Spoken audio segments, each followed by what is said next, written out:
ভাগ্যে যা আছে তাই পাবে, এই কথাটি বললে আসলে কি হয়? অবাক হয়ে যাবেন। আজকের এই কথা আমি যেটা এখন বলবো, এটা কিন্তু অহরহ আমরা কি বলি না সমাজে, এই তোর ভাগ্যে যা আছে তাই তুই পাবি, যা। তখন আবার অনেকে এভাবে বলে, আমি যা ভাগ্যে যা ছিল তাই পেয়েছি, ভাগ্যে যা হবে তাই হবে, আমি তার এক চুলো কি বেশি পাবো না।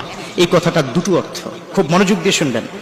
এক হলো, যদি এমন অর্থ হয় আমি আল্লাহ যা লিখে রেখেছেন তাই আমার হবে, পরিশ্রম করার দরকার কি, বা এটা আমার কপালে ছিল না তাই পাই নাই, এই কথা বলে যারা দূরে সরিয়ে দিবেন তারা বোকামি করছেন। কারণ আল্লাহ কখনো কোনো বান্দার উপর কোনো কিছু চাপিয়ে দেয় না। আল্লাহ বলেছেন, লা ইউকাল্লিফুল্লাহু নাফসান ইল্লা ওয়াসআহা, আল্লাহ কোনো বান্দার যতটুকু ধারণ ক্ষমতা তার চাইতে বেশি চাপিয়ে দেয় না। অতএব ভাগ্যে যা আছে তাই পাবেন, এই কথাটি এই অর্থে সঠিক নয়। আপনি ভাগ্য, আবার আল্লাহ বলেছেন, ইন্নাল্লাহা লা ইউগাইয়িরু বিকাওমিন, কোন কওমকে কোন জাতিকে ততক্ষণ পর্যন্ত তার ভাগ্য পরিবর্তন করে না যতক্ষণ পর্যন্ত সে নিজের ভাগ্য পরিবর্তনের চেষ্টা না করে। একটা ছাত্র পড়াশোনা না করলে ভালো রেজাল্ট করবে না, ভালো রেজাল্ট না করলে ভালো চাকরি পাবে না, তাহলে পড়াশোনা না করলে তার ভালো চাকরি হবে না, ভালো জায়গায় যোগ্য জায়গায় পৌঁছাতে পারবে না।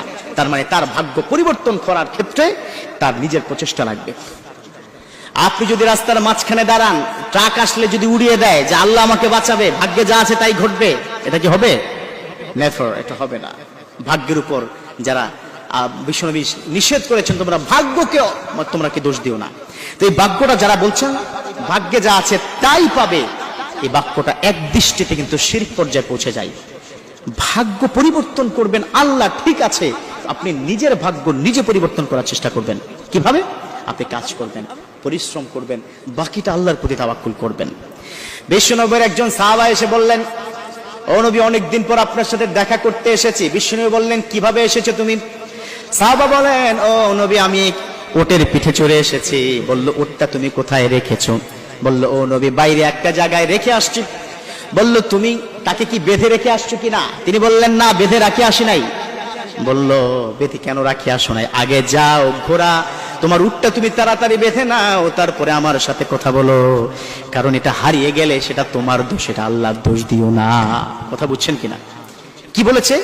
এই হাদিস থেকে এটাই প্রমাণিত যে আপনার ভাগ্য, আপনার পরিবর্তন আপনি করবেন, আল্লাহ আপনাকে করে দিবেন, কিন্তু আপনাকে চেষ্টা করতে হবে।